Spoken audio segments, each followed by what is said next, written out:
একটা মা যখন আমাদেরকে গর্ভে ধারণ করিয়া মা যেই সময় খানা খাইতে যায়, মায়ের কোলে যায়, যখন আমরা পেটের ভিতর থাকিয়া একটা লাথি মারি রে বাবা, তখন মা শান্তিতে খানা খাইতে পারে না।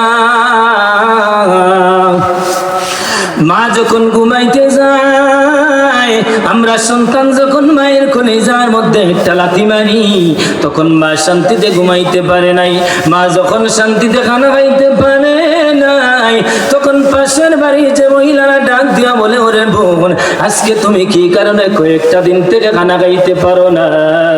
মা ডাক দিয়া বলে, ওরে বোন,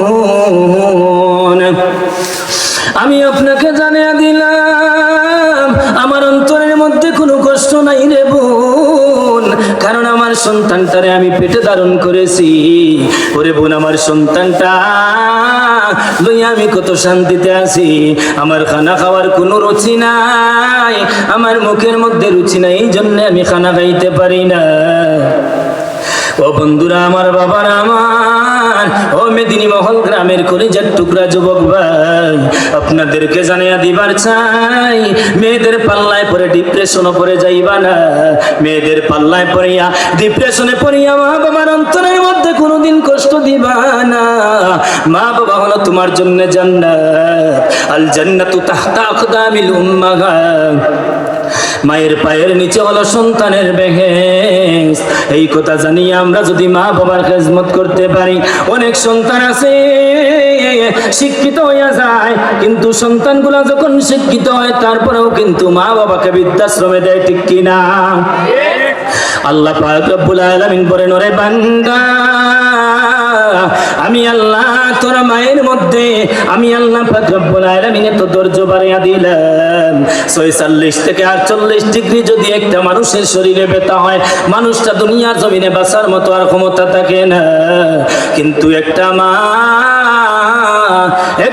যখন সন্তান গর্ভে ধারণ করে, সন্তানকে যখন পেটের মধ্যে ধারণ করে, সন্তান যখন ভূমিষ্ঠ হইবে, এমন সময় একটা মায়ের এমন কষ্ট হয় রে ভাই, তখন সঙ্গে সঙ্গে মা, জনম দুঃখিনী মা যখন সন্তান দুনিয়ার জমিনে আগমন করবে, এমন সময়ে মায়ের এত কষ্ট হয়, 52 থেকে 54 ডিগ্রি ব্যথা হয়। কিন্তু বিজ্ঞানীরা বলেছে 46 থেকে 48 ডিগ্রি যদি ব্যথা হয়, একজন মাকে বাঁচানো দুনিয়ার জমিনে আর সম্ভব হয় না। একজন মা বেঁচে থাকার মতো ক্ষমতা তার কাছেও থাকে না। তারপরে আল্লাহ পাক রব্বুল আলামিন বলেন, ওরে বান্দা, আমি আল্লাহ তারপরেও তোর মাকে বাঁচিয়ে দিলাম, কারণ মা যে এত কষ্ট করিয়া সন্তানকে জন্ম দেয়, মায়ের মনে কিন্তু কোনো কষ্ট থাকে না। সন্তান যখন কোনো বিপদে পড়িয়া যায়, তখন সবার আগে মায়ের কলিজায় যেন কেমন কেমন আঘাত লাগে রে ভাই। এই জন্য মাকে ফাঁকি দেওয়া সম্ভব হয় না। সন্তানের ভিতরে যদি কোনো সময় কষ্ট হয়, সন্তানের মনে যদি কষ্ট থাকে, তারপরেও কষ্টগুলা বুঝতে পারে মা যদি তোমার উপরে খুশি হয়, আল্লাহর হাবিব বলেন, আমার আল্লাহ তোমার উপরে খুশি হইয়া যায়।